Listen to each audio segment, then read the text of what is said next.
I can learn English in 3 months like a pro. I just know the techniques. You're still learning with a non-native teacher? Eek, stop that. Are you 20? Sorry, but it's too late for you to learn English.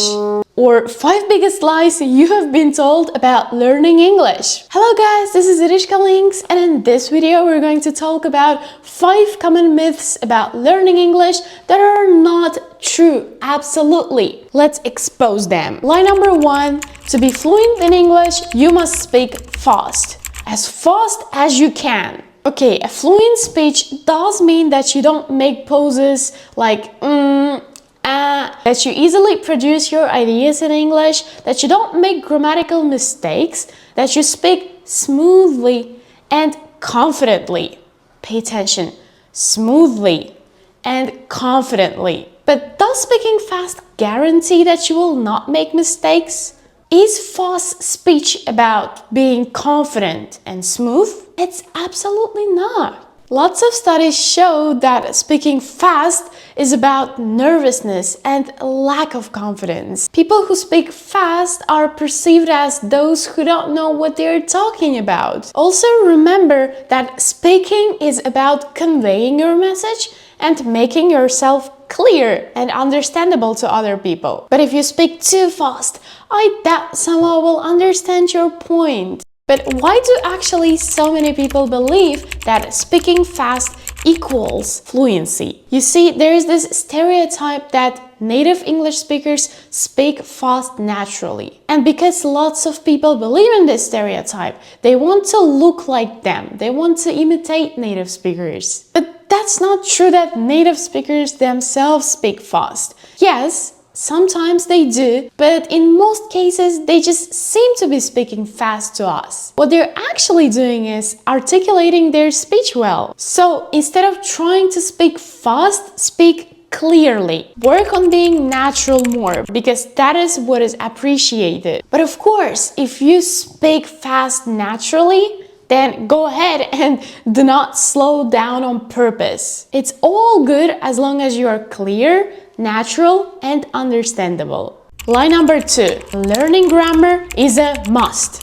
Or first, learn all the grammar rules and only then focus on other skills. I agree, grammar is important. I'm not saying you shouldn't learn it, but it all depends on your personal goals. I personally had to learn all the grammar rules in English because I was planning to apply to university and study English language and its literature. I have my bachelor's and my master's in English, but if you're not trying to become a professor or a teacher, then you don't have to learn all the grammar rules. You should only study the grammar rules that will eventually help you to be fluent in English. For example, you don't have to learn all 12 tenses in English, because did you actually know that only 5 of them are commonly used? 90% of English uses those 5 tenses only. So yes, grammar is important to be fluent, but all the grammar rules are not. Also, please don't repeat my mistake. When I just started learning English, I learned all the grammar rules. I was a pro in grammar. But then when I tried to speak English with someone, I understood that I was so bad at speaking. And I also couldn't use my vocabulary there. I was like, why did I learn English for 3 years? At that time, it was 3 years of learning English if I can't even connect 2 sentences. But only then I understood that I had to work not only on my grammar, but also on my vocabulary, on my speaking. I had to read some books, I had to listen to the podcast, I had to try to practice with other people.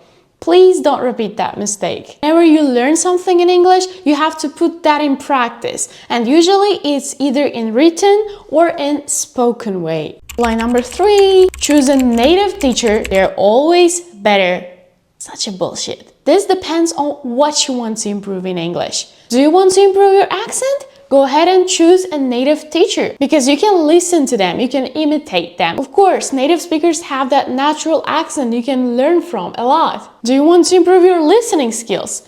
Yes, native teachers are better, again, because you can listen to them, and then it won't be hard for you eventually to understand other native speakers or any other person speaking in English. Do you want to know more about English culture?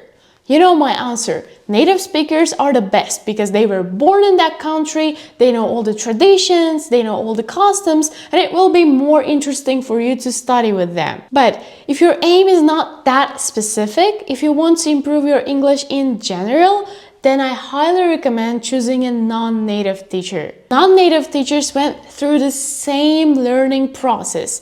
They know the challenges, they know the obstacles, they know the solutions to those obstacles. As non-natives have been through the same experience, they can share the tips that help them from their own experience. Line number 4.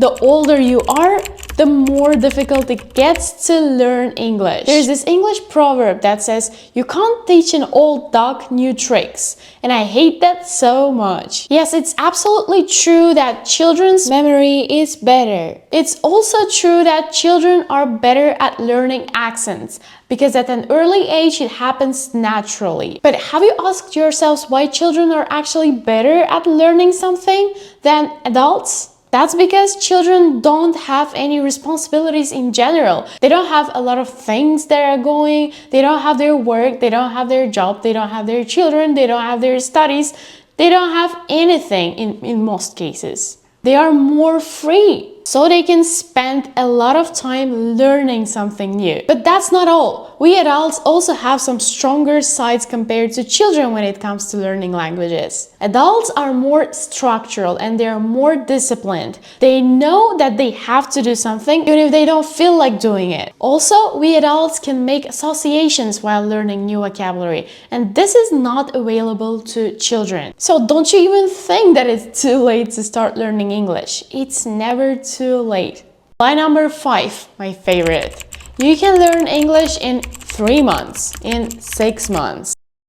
I'm not gonna comment this. Let's just look at this table. This table is developed by Cambridge English and it's about how many hours in total you approximately need from a complete zero to learn English. So the table suggests that to become A1 level from a complete zero, you need approximately 70 hours of studying. To become A2, you approximately need 180 or 200 hours from a complete zero. To get your B1 level, you need to study 350 to 400 hours. To get your B2 level, you will approximately need to spend from 500 to 600 hours. C1 requires you to study from 700 to 800 hours. And C2, the highest level, is about 1000 to 1200 hours. So let's now talk about C2, the highest level.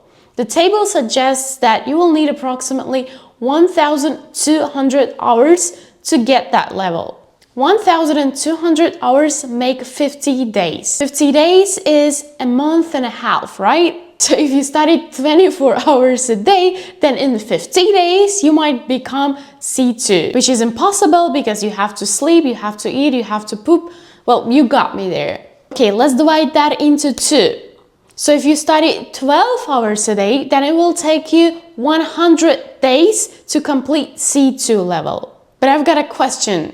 Do you really think it's possible to study 12 hours a day every day? Okay, maybe, but if not, then let's divide it into 3. So that will be 6 hours a day of everyday English studies. That makes 200 days in total, which is about 7 months, right?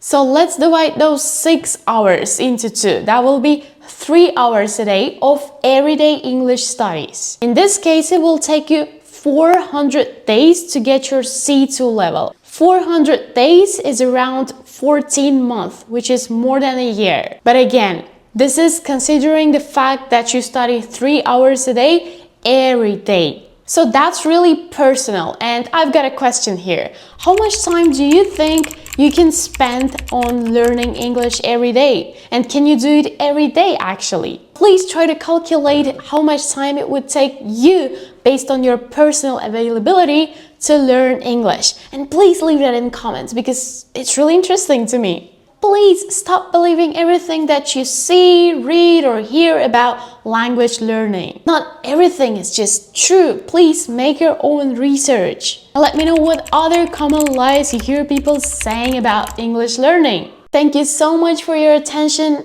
Like this video if you liked this video and subscribe for more content.